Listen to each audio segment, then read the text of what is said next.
ମାଣିକ ତୁମେ ମା ସାଗର ତଳର ମାଣିକ ତୁମେ ମା ରିକ୍ତ ହାତରେ ମୁକ୍ତା ରିକ୍ତ ହାତରେ ମୁକ୍ତା परिजात तुमे मर्त्य कानने अम्लान पवित्रता रिक्त हातरे मुक्ता सागर तलर माणिक तुमे मा सागर तलर माणिक तुमे मा मानस मंदिरे चेतना तुमे मा आनंद मधुर रेखा सकल आलोक दीप्ति तुमे मा दिव्य नळ शिखा मानस मंदिरे चेतना तुमे मा आनंद मधुर रेखा सकल आलोक दीप्ति तुमे मा दिव्य नळ शिखा महाकाल बुके तुमे कल्याणी नव सृष्टिर लता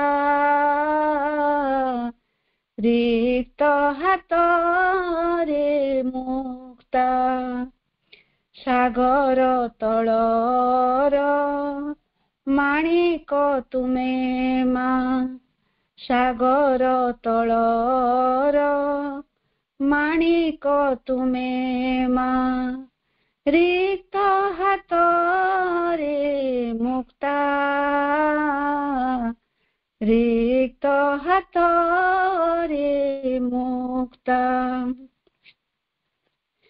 सकल वेदर ओंकार तुमे मुक्ति पीयूषे भरा अखिल जगत जननी तुमे मा स्नेह मंदाकिनी धारा सकल वेदर ओंकार तुमे मुक्ति पीयूषे भरा अखिल जगत जननी तुमे मा स्नेह मंदाकिनी धारा संकल्प शक्ति तुमे स्रष्टार चिन्मयी अनाहता रिक्त हातरे मुक्ता सागर तलर माणिक तुमे मा सागर तलर माणिक तुमे मा रिक्त हातरे मुक्ता रिक्त हातरे मुक्ता पारिजात तुमे मर्त्य कानने अम्लान पवित्रता रिक्त हातरे मुक्ता सागर तलर माणिक तुमे मा सागर तलर माणिक तुमे मा रिक्त हातरे मुक्ता रिक्त हातरे मुक्ता रिक्त हातरे मुक्ता। कृतज्ञता माँ। वंदे मातरम। धन्यवाद अपा। सुंदर निवेदन टे माँ को पाखे कृतज्ञता ज्ञापन करी आमे हमर अध्ययन क्लास को जीवा। हमर जो जोग समन्वय ग्रंथ टी हमर पूज्य विष्णु भाई आलोचना करूछंती हमर चैप्टर 3 रो दी थ्री फोल्ड लाइफ रो आज तृतीय पाराटी आलोचना हबो। समस्त को स्वागत करूची। आ भाई की भाई तो जॉइन करी गलेनी। भाई आपण आलोचना को आसंतु। तृतीय पारा आ पूर्व पारार सम्यक सूचना देकी तृतीय पाराटी आपण पढ़ी आलोचना करेंगे। आज कार्यक्रम नेतृत्व नौथिबा सम्मानिया प्रतिभा अपा और कार्यक्रम रे वंदन निवेदन करथिबा सम्मानिया कांचन अपा को हृदय मध्य अनेक अनेक शुभेच्छा स्वागत। आमर सिंथेसिस ऑफ योग पुस्तक चैप्टर 3 थ्री फोल्ड लाइफ रो आमे दुईटी पारा विगत अधिवेशन मानक आलोचना कर सारी। आज तृतीय पारा टिके पूर्वापर प्रसंग सह कथा गुड़ी को आलोचना न कले टिके किसी असुविधा रही पारे। तेणु मु प्रथम पारार द्वितीय और तृतीय वाक्य एवं द्वितीय पाराटीर सारांश किसी आलोचना पूर्वक तृतीय पाराटी को आसीबा।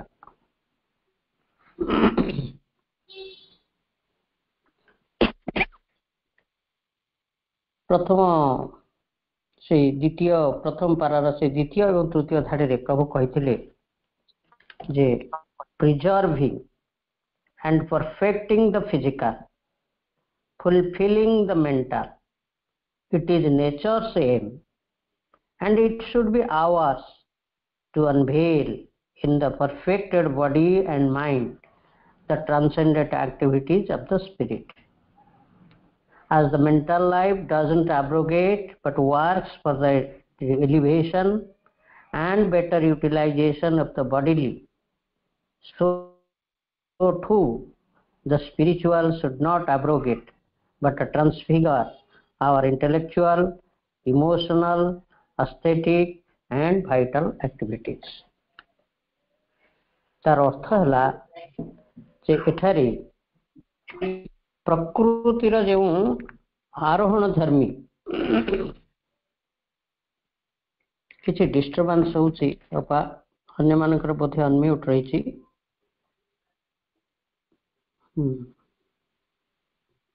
अन्य कहार अनम्यूट रही कि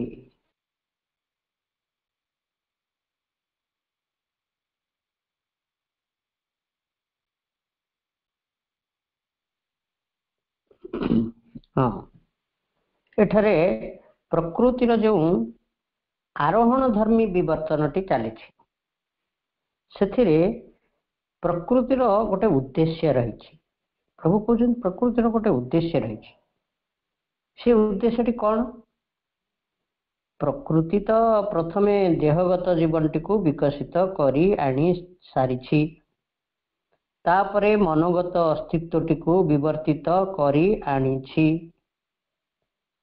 वर्तमान प्रकृति आमर भौतिक अस्तित्वटी को प्रिजर्विंग द फिजिकल प्रिजर्व बा संरक्षित करके से रखुचे देहगत अस्तित्वटी को एवं से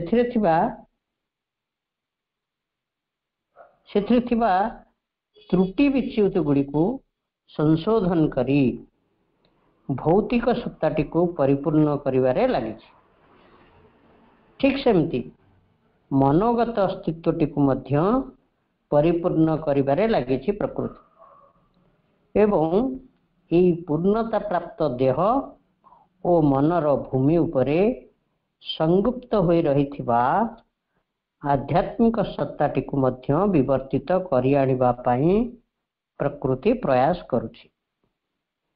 जदि एई कथाटी संभव हो जाए ताहले सेई परम सच्चिदानंदंकर विश्वासित क्रिया गुड़िक एई ठारे ही अनावृत होइजिबो बा एई जीवन भूमि रे विश्वासित परमंकर क्रिया गुड़िक संभव होई पारिबो। यह ही प्रकृतिर उद्देश्य एवं ए कथा मध्य आम मानकर उद्देश्य ही रहिबा उचित। जेतेबेले प्रकृति मानसिक अस्तित्वटी को विवर्तित करि आनला सेतेबेले ताहा देहगत जीवनटी को बहिष्कृत करि नाही, फिंगी दे नाही, बरं मन आसिला परे देहगत जीवनटी को श्रृंखलित मार्जित एवं उन्नत करिछि एवं देहटी को आहुरी भल भावरे कार्य लगाई पारुछि। ठीक सेमती जेतेबेले सेई संगुप्त चिद्गत अस्तित्व विवर्तित होई आसिबे सी मध्य देह प्राण मन को बहिष्कार करिवे नहीं, बरं आमर बुद्धिगत मन को ओ तार क्रियाकलाप गुड़ी को परिमार्जित बा रूपांतरित करदेवे। आमर हृदयर सौंदर्यकामी ओ हृदयर नानादि आवेग गुड़ी को मध्य परिमार्जित बा रूपांतरित करदेवे एवं आम प्राणिक क्रियाकलाप गुड़ी को मध्य रूपांतर करदेवे। एथिरे प्रभु गोटे इम्पोर्टेंट कथा कहले जे एटा होछि प्रकृतिर उद्देश्य एवं यह मध्य आमर उद्देश्य ही रहिबो। तापरे द्वितीय पाराटी रे ये गला प्रथम पाराटीर अल्प किछि सारांश मु कहली। तापरे द्वितीय पाराटी रे प्रभु कहिथिले for man the head of the terrestrial nature the soul earthly frame in which her full evolution is possible is a triple path। अर्थात ये पृथ्वी रे वर्तमान शीर्ष देश रे निज को अवस्थापित करिथिबा मनुष्य यह को प्रकृति एपरी गोटे रूप प्रदान करिछि जहाँ मध्य रे प्रकृतिर पूर्ण विकास संभव हो पारिबो। ये मनुष्यर रूप मध्य रे प्रकृतिर पूर्ण विकास संभव हो पारिबो। ये कथा प्रभु कहउछथि। यदि मनुष्य जीवन रे पूर्ण विकास टी संभव हो जाए ताहले मनुष्य को आमे कहि परिबा जे से 3 थर जन्म ग्रहण कला, ट्रिपल पाथ।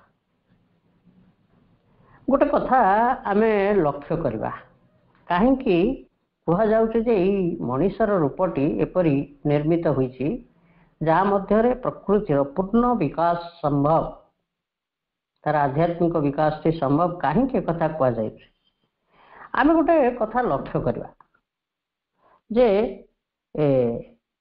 चेतना कथा छाड़ंतु से पछ कथा केवल तार भौतिक स्थिति दृष्टि भौतिक आकार टी आमे लक्ष्य करवा।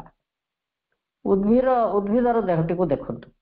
उद्भिदर देहटी वर्टिकल अर्थात तार केवल ग्रोथ ऊपर आड़क अच्छी, हॉरिजॉन्टली नहीं, तार गतिटी ऊर्ध्व को एवं से गोटे जगार स्थितिशील होकर रही। तार गोटे वर्टिकल बॉडी खाली। ठीक सेमती पशुपक्षी शरीर मानक आम देखा सेमानकर शरीर हॉरिजॉन्टल शरीर गोटे समांतराल पृथ्वी सहित समांतराल सेटा वर्टिकल नुहे, किंतु मनुष्यर शरीर वर्टिकल किंतु तार मूवमेंट गुड़िक उभय वर्टिकली एंड हॉरिजॉन्टली सबु कार्य करने को मनुष्यर शरीर सक्षम। आमे आग पछ ऊपर तल सबु आड़ को बॉडी को मूवमेंट मध्य कर पारुछे। यह गला शरीर कथा। या बादे मनुष्य ठारे गोटे मानसिक वृत्ति अनेक कल्पना करिपरिबा, अनेक सूक्ष्म विषय वस्तु मध्य अनुप्रवेश करिपरिबा, संकल्प करिपरिबा, प्रयास करिपरिबा, अर्थात सचेतन प्रयास, ये सब गुड़िक मनीष पाखे रही। तेणु प्रभु कहते एठारे मनीष ही एकमात्र रूप जहाँ मध्यरे प्रकृतिर पूर्ण विकास संभव। तापर प्रभु कही he has been given a living frame in which the body is the vessel and life the dynamic means of a divine manifestation। अर्थात मनीषटी गोटे जीवंत गठनर आकार बा लिविंग फ्रेम एवं तार देहटी गोटे भेसेल बा पात्रटी, गोटे ग्रहण पात्र जहाँकि मध्य गोटे गतिशील पात्र एवं एथिरे दिव्य अभिव्यक्ति घटिले ये देह दिव्य जिनिस गुड़ी को धारण करी रही पारिबो, एटा यार गोटे संभावना रही। तापर प्रभु कहिथिले जो his activity is centered in a progressive mind which aims at perfecting itself as well as the house in which it dwells and the means of life that it uses, and is capable of awaking by a progressive self-realization to its own true nature as a form of the spirit. He culminates in what he always really was, the illumined and beatific spirit, which is intended at last to irradiate life and mind with its now concealed splendors.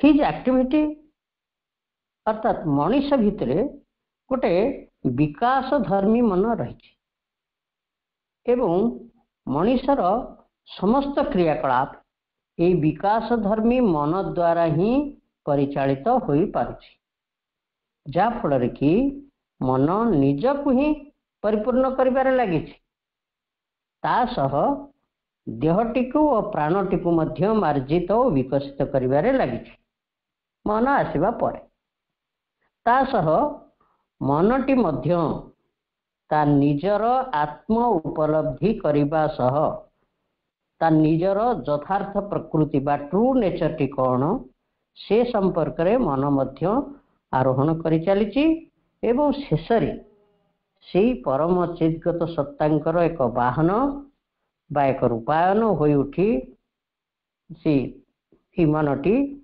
से चिद्गत सत्तांकर गोटे रूपायन हो उठिबा पई बा ही परिवार सामर्थ्यटी को मध्य निज भितरे बहन करी रही। तापरे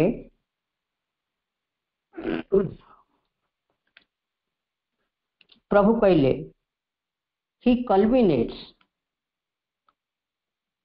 in what he always really was, the illumined and beatific spirit which is intended at last to irradiate life and mind with its now concealed splendors। अर्थात मन ता निज अग्रगति द्वारा से निजे यथार्थ रे जहा होई रहिथिला ठीक सही स्थान रे जाई पहुंची पारिबो। अर्थात मनटी यथार्थ रे आमे आगुरु आलोचना करथिले मनटी यथार्थ रे अति मानसर निष्पन्न ही आसीची एवं निजर प्रगति साधन करी सेठी पहुंची पारिबार सामर्थ्यटी को मध्य मन बहन करी रहिछि, जा फल रे सेही आनंदमय आत्म क्षेत्र रे से पहुंची पारिबो एवं शेषरे प्राण को और निज को उद्भासित करि दे पारिबो। ये थिला गत अधिवेशन आलोचना, तार सारांशटी को आम आलोचना कले। वर्तमान आमे पारा 3 को आसीबा। पारा 3 रे प्रभु कहउचंती since this is the plan of the divine energy in humanity, the whole method and aim of our existence must work by the interaction of these three elements in the being. Since this is the plan of the divine energy in humanity, अर्थात जदि मनुष्य मध्यरे जो divine energy बा दिव्य सामर्थ्य बा चिद्गत सत्ता जहाँ प्रच्छन्न रूपे बास करुचंती तांकर योजनाटी एया योजनाटी कौन आम आलोचना कर सारे जे देह प्राण मन को रूपांतरित करी परम चिद्गतार विश्वासित क्रिया गुड़ी को यही देह मध्य संभव करेंगे। यह ही जदि दिव्य योजनार अंश होकर रही ताहले the whole method and aim of our existence must work by the interaction of these three elements in the being. योजनाटी कौन आमे जानिले ताले आमे कौन करिबा। प्रभु कहउचंती आम जीवन सबु किछि प्रणाली होल मेथड एवं आम अस्तित्वर लक्ष्य एम ऑफ आवर एक्जिस्टेंस कौन हबो must work by the interaction of these three elements in the being. अर्थात सेही योजनाटी को पूरण करने को हेले आम अस्तित्व मध्य थिबा थ्री एलिमेंट्स अर्थात आम देहगत जीवन आमर मानसिक अस्तित्व एवं संयुक्त भाव में रही अध्यात्म सत्ता थ्री एलिमेंट्स यही तीनोटी उपादान पारस्परिक क्रिया बा परस्पर सह सहमत है परस्पर हाथ धरा धरी कार्य करने को पड़ो must work by the interaction. एठारे आमे यही वाक्यटी प्रभु आमको दुईटी इम्पोर्टाट कथा कहले ताको आमे लक्ष्य करवा। प्रथम इम्पोर्टाट कथाटी कौन ना प्रभु कहले एम ऑफ आवर एक्जिस्टेंस पूर्वर मध्य कहते मस्ट बी आवर्स आम अस्तित्वर लक्ष्य एम ऑफ आवर एक्जिस्टेंस आम अस्तित्वर लक्ष्य। भाई भूणी माने आमे आम निज को तथा ये समग्र मानव समाज को लक्ष्य करवा। आमको जदि पचरा जाए जे तुम्हें संसार रे काहे की जन्म नहीं बा काहे की जीवन धारण करिछ बा भगवान हमको काहे की जीवन टे देइछन्ति ये प्रश्नटी सिंसियरली आमे निजको जदि पचारिबा ये प्रश्न आमे केबे निजको पचारिछे कि आमे काहे की जन्म हिचे काहे की जीवन धारण करछे ये प्रश्न पचारिछे केबे। आम अस्तित्व धारण पछरे भगवान वास्तव में कौन उद्देश्य रही से कथा आमे केबे विचार करिछु कि जीवन को लेकर नाना लोकंकर नाना मत रही किए कहलानी जीवनटा सुखमय भाव में बंचिबा आमर लक्ष्य एवं अधिकांश मनीष केमिति टिके सुख पाइबे से जावतीय चेष्टा जावतीय संघर्ष आउ केते कौन पुणी किए कहलानी ये जीवनटा खाली संघर्ष दुखमय पुणी किए कहे हाँ प्रकृति एमती गोटे जीवन देछि पुणी दिने आमको एठारु विदाय नबाक पड़िबो पुणी आउ किए कहछि भल मनीषटी ही भगवान आमको जीवन टे देइछन्ति भल मनीषटे हबा एमती आउरी केते केते कथा आमे सुनिबा। आमर जीवन को नहीं आम निजर भी गोटे स्वतंत्र दृष्टिकोण थब हुई थाई पारे तो कार भी न थाई पारे खाली सेमती बंचुथिबा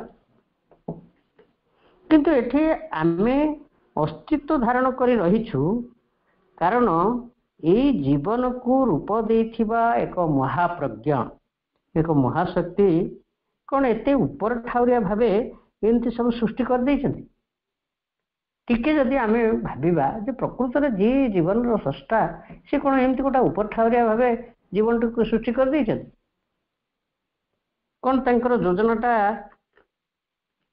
कौन तांकर योजनाटा आमे से योजना जानि नथिले जे आमे कौन पाए एठी जीवन धारण करिछु किंतु प्रभु मनुष्य को चेतई दउचन्ति This is the aim of our existence. अर्थात एठारे भगवान एक दिव्य राज्य प्रतिष्ठा हम रूपांतरित मन प्राण शरीर भगवत प्राप्ति यही उद्देश्यटी जीवन धारण करने पछरे उद्देश्य ही रही। ये देहटी परिपूर्ण हम, ये प्राण परिपूर्ण हम, मन रूपांतरित हम, या भितर बास करुवा चिद्गत सत्ता व अध्यात्म सत्ता व भगवान स्वयं प्रकाशित हो आसवे। यही जीवन टी दिव्य हम, यही हूँ जीवन पश्चात रही उद्देश्य। ये कथा हमको जना नथिला, प्रभु हमको कहले से this is the aim of our existence.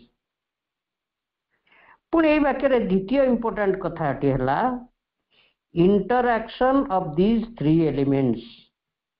आमर आत्मा, आमर मन, आमर देहगत जीवन परस्पर हाथ धरा धरे आगू को चलिए।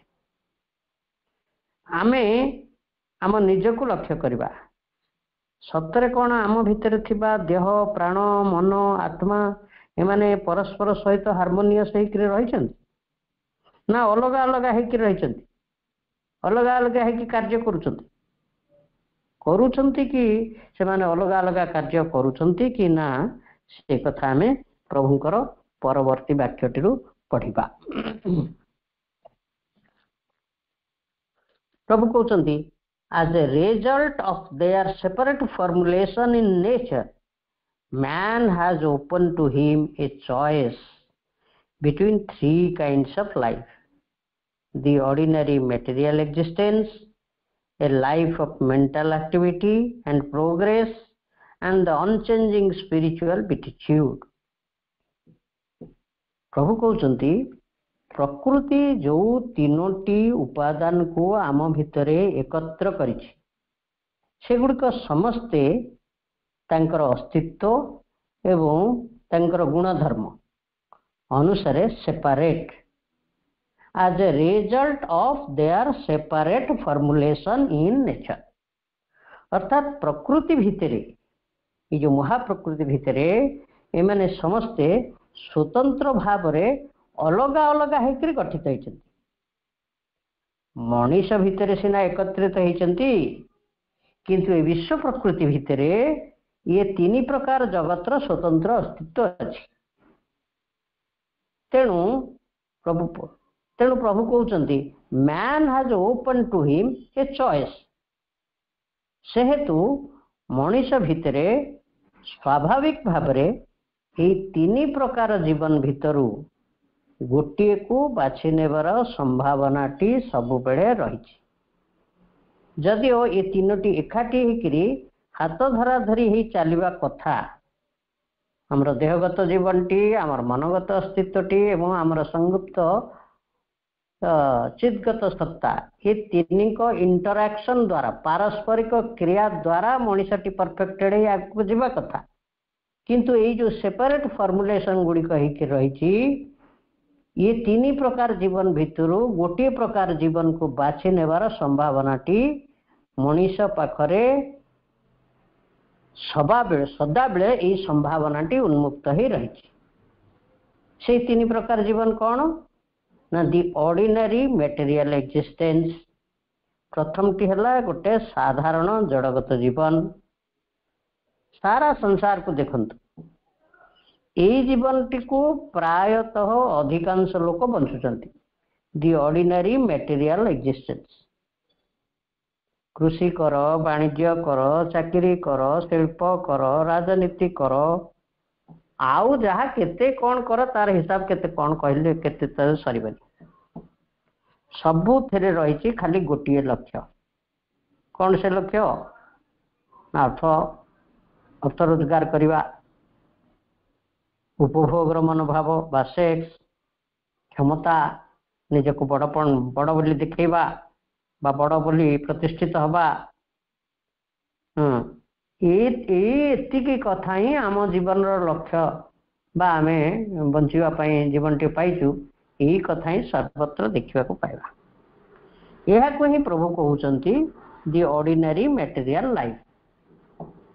पुणी द्वितीय प्रकार जीवन कौन ना मानसिक क्रियात्मकता तथा मानसिक प्रगतिर एक जीवन, a life of mental activity and progress. ये प्रकार जीवन बंचुवा मनीष संख्या केते? Mental activity and mental progress, जी कि मानसिक प्रगति हासिल करने को चाहूँगी। ये मानसिक जीवन लक्षण सब कौन, पुणी से मटेरियल लाइफ लक्षण सब कौन एवं स्पिरिचुअल लाइफ लक्षण कौन प्रभु सब कौन, आम परवर्ती पारा मान पढ़ा। बर्तमान यही वाक्यटे प्रभु यही 3 प्रकार जीवन कथा हमको कहीदेले। एवं तृतीय प्रकार जीवन टी जो कहले दि अनचेंजिंग स्पिरिचुअल बिटिट्यूड ऑन द प्रथम material ordinary existence, ordinary life, mental existence, mental activity and progress, एवं तृतीय टी हला दि अनचेंजिंग स्पिरिचुअल बिटिट्यूड, अर्थात सर्वदा अविचलित, स्थिर, परिवर्तन रहित, चिद्गत बा आध्यात्मिक आनंदमय बा बिटिट्यूड, यही प्रकार जीवन। अर्थात प्रभु कहते जेहेतु ये 3 प्रकार एलिमेंट्स प्रकृति भितर सेपरेटली फॉर्मुलेटेड, महाप्रकृति भितर एम सेपरेटली फॉर्मुलेटेड, जदि मनीष भितर भी ये 3टी एलिमेंट एकत्र रही, तेणु मनीष पाखरे ये 3टी गोटे प्रकार जीवन बाछिबार संभावना रही। किंतु परवर्ती वाक्यटी बड़ चमत्कार, कौन से कथाटी?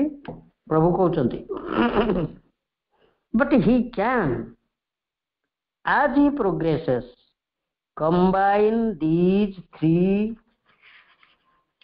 forms, resolve their discords into a harmonious rhythm, and so create in himself the whole Godhead, the perfect man. अर्थात बट ही कैन, मनीष ए कथा को संभव करि पारिब। ही कैन ये कथाटी प्रभु कहते।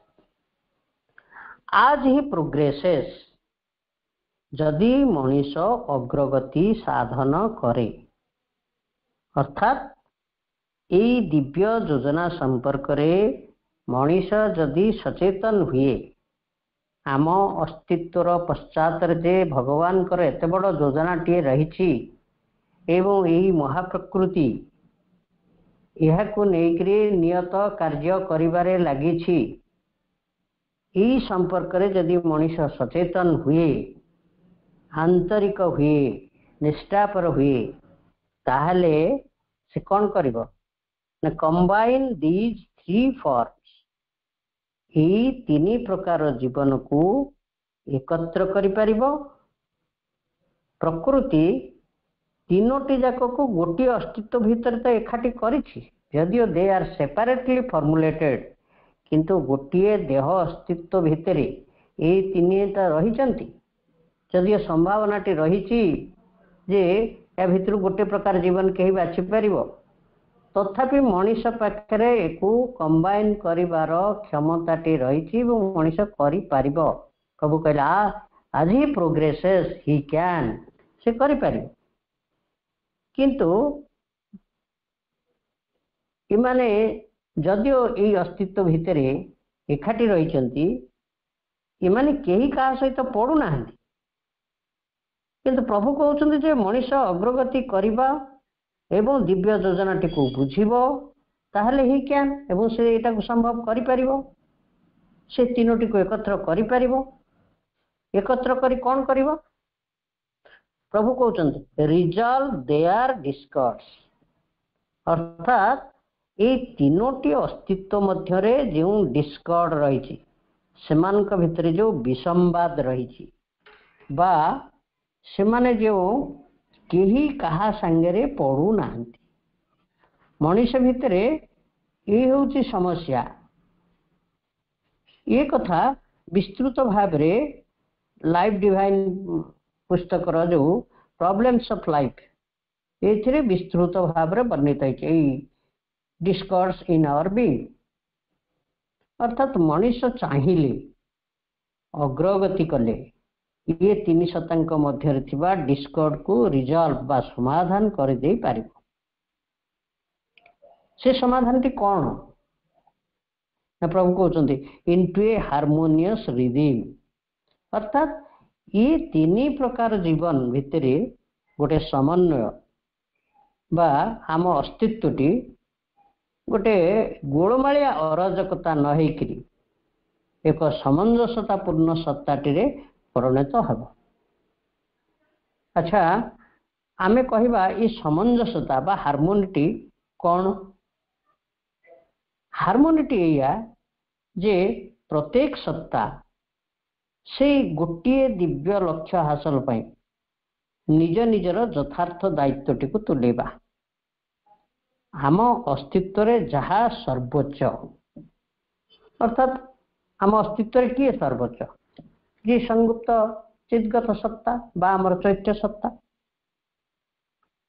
तार बोल मानी समस्ते जदि गोटे लक्ष्य रे कार्य करते बा जदि एटा संभव हुए, चैत्य सत्ता द्वारा समस्ते परिचालित हुए, समस्ते समस्तंकर देहटी तार दायित्वटी को, प्राण तार दायित्वटी को, मन तार दायित्वटी को, एवं सेमाने जहाँ भितर निष्पन्न हो आसचंती तांकर ट्रू नेचर को जानी पारिबे एवं चैत्य सत्ता तो सह संबंधित होकरी समस्ते समस्तंकर रोल टी करिवे।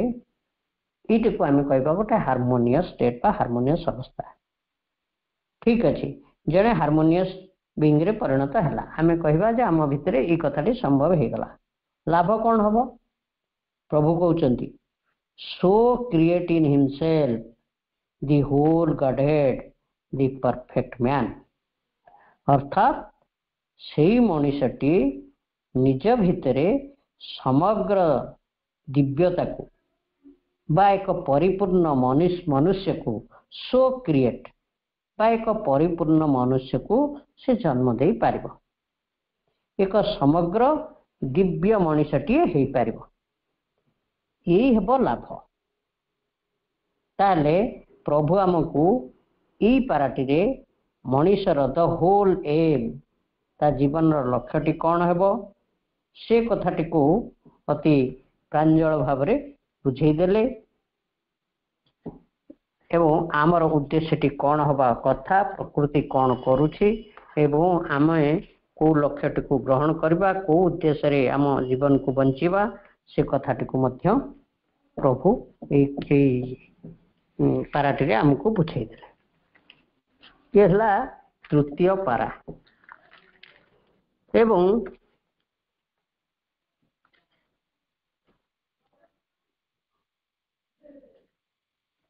तापरे प्रभु आ गोटे चतुर्थ पाराटी मात्र गोटे झाड़े। In ordinary nature, they have each their own characteristics and governing impulse.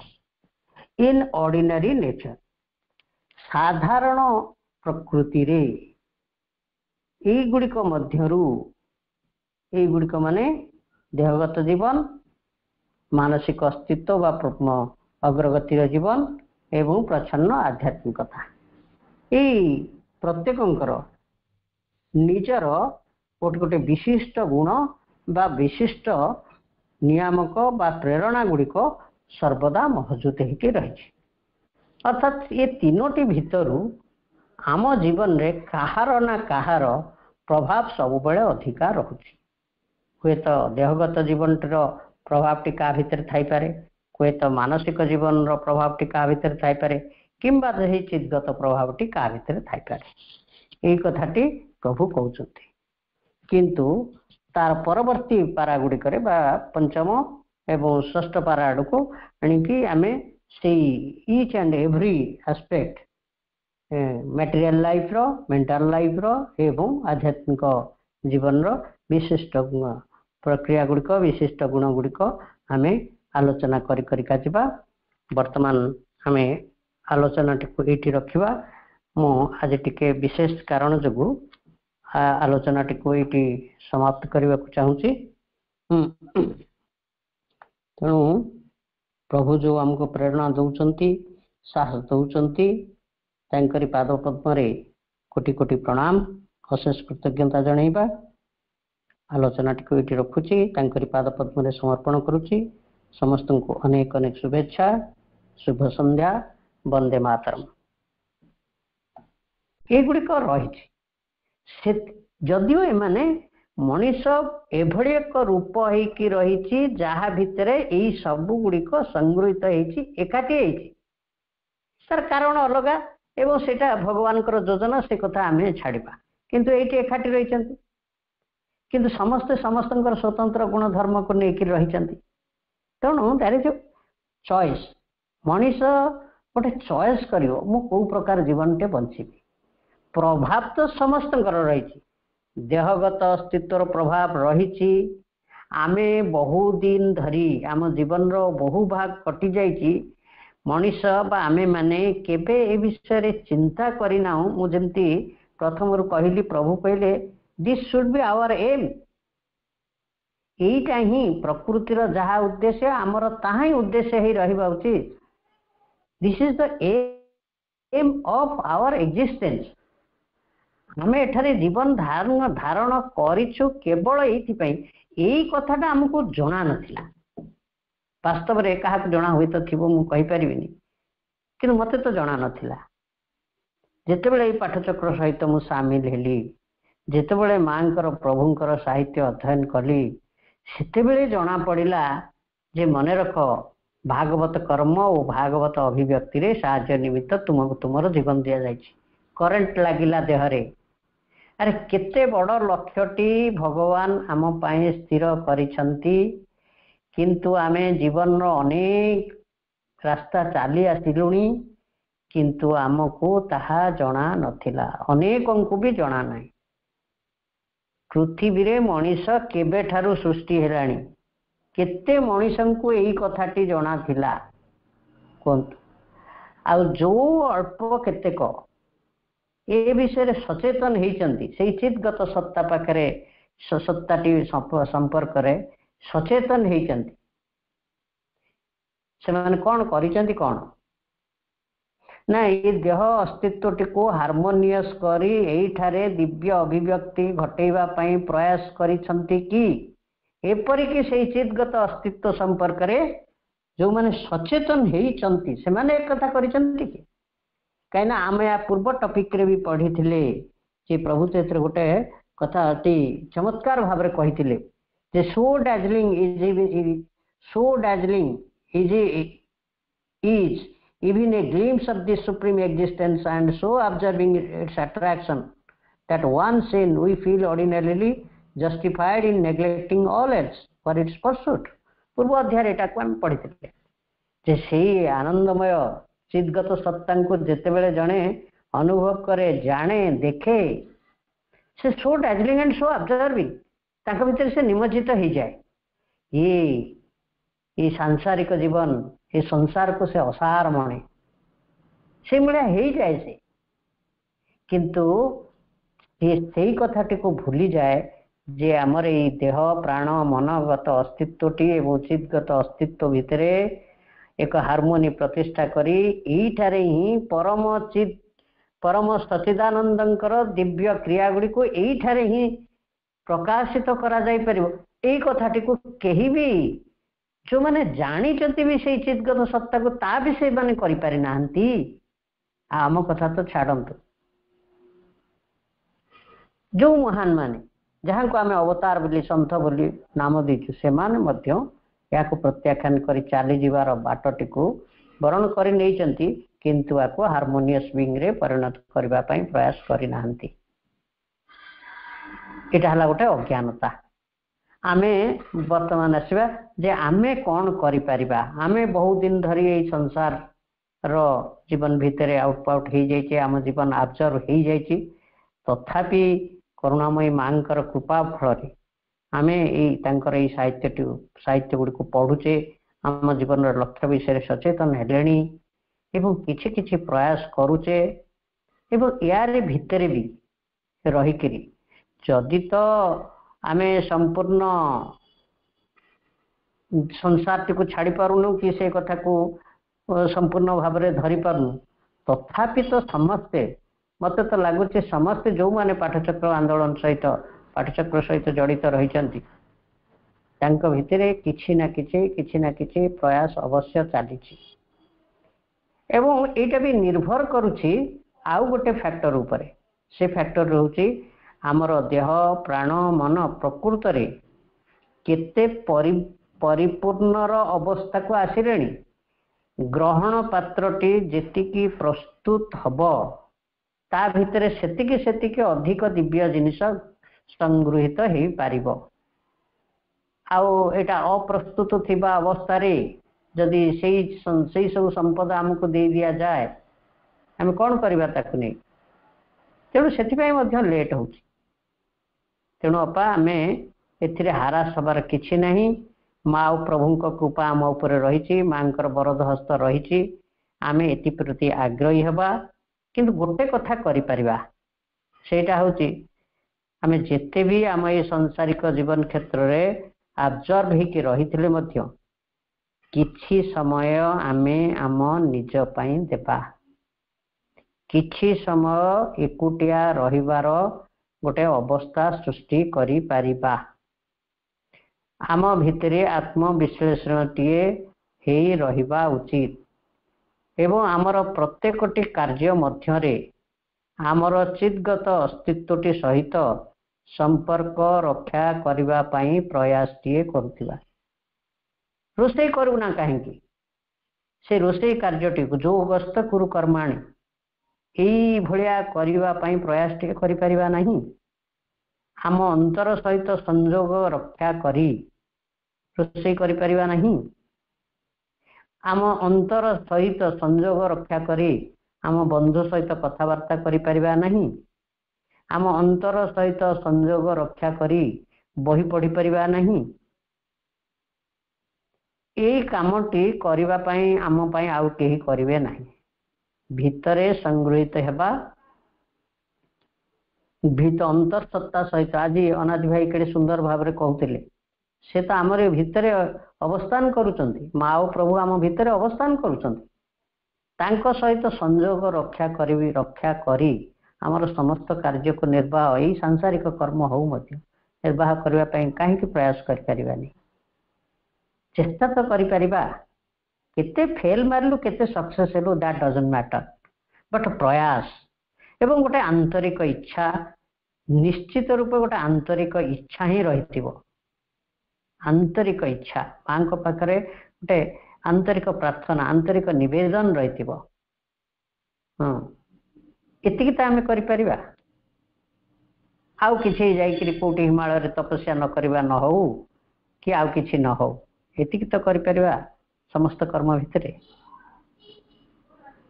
एतिकी मात्र अपा मु कहि परिबी आपण जणे विज्ञ आपण निश्चित एक कथा सब बुझी पारुथिबे एवं सेति जे आपणकर भितरे गोटे व्याकुलता रहिछि आपणक कथार भी सेटा स्पष्ट समस्त भितर भी से व्याकुलता रही प्राय पाठचक्र भी समस्त ये प्रश्नटी करुँच आम तो ये संसार अच्छु कौन कर सूचई दौर समस्त भीतर गोटे व्याकुलता आसलानी ऐसी व्याकुलता ही आमको आग को बाट कढ़ेब मा मा मा मा मा मा